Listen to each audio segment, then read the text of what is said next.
В сегодняшнем видео мы расскажем о том, как трудно работается таджикским мигрантам в России. Досмотрите это видео до конца, и вы узнаете профессии, на которых чаще всего работают мигранты, и к каким вакансиям им доступ закрыт. Подписывайтесь на наши обновления, чтобы быть в курсе о всех новинках на нашем канале. А также подписывайтесь на наш новостной телеграм-канал. Ссылка на него будет в описании под этим видео. Существует популярный стереотип, которым прикрываются многие работодатели, использующие труд мигрантов из Средней Азии. Это то, что российские работники пьющие и безответственные, а работу свою делают некачественно. Но, возможно, у работодателей есть и другие мотивы. И ведь что они называют одной из причин, которые их отталкивают от российских работников? Они это называют грубо. Они начинают качать права. Ну да, когда ему говорят, задержись-ка давай, в ночную смену поработать еще. Хорошо, я задержусь, но, во-первых, давайте доплачивать за ночное время и давайте доплачивать сверхурочные. Нет. Они хотят, чтобы оставались за ту же самую зарплату без доплат.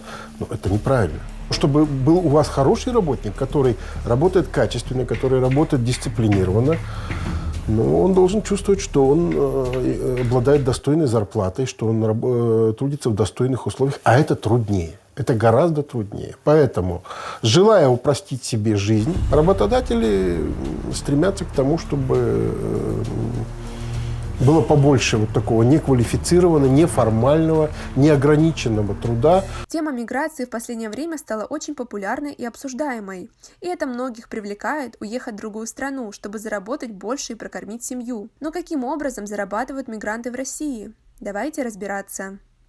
Правительство России утвердило долю иностранной рабочей силы в ключевых сферах экономики на 2020 год. Больше всего мигрантов власти готовы трудоустроить на стройках и в сельском хозяйстве, в то время как розничная торговля до сих пор остается для иностранцев под запретом. Между тем, чиновники готовы расширять список профессий для жителей стран СНГ, предлагая им вакансии в бюджетной сфере. Принятые решения нужны для регулирования привлечения иностранной рабочей силы в отдельные виды экономической деятельности с учетом региональных особенностей рынка труда и необходимости трудоустройства граждан России в приоритетном порядке, говорится в сообщении на сайте правительства России. Любопытно, что больше всего мигрантов Россия готова трудоустроить в сфере строительства. Там квота составляет 80% и нет ограничения по должности иностранца, который может получить вакансию как разнорабочего, так и стать прорабом.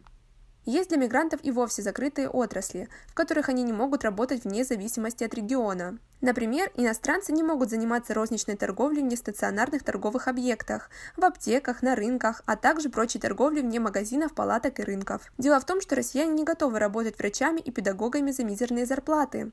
Согласно свежим данным Росстата, средняя зарплата младшего медицинского персонала в муниципальных организациях в Калужской области за первое полугодие 2019 года составила 7,7 тысяч рублей. В других регионах ситуация несколько лучше.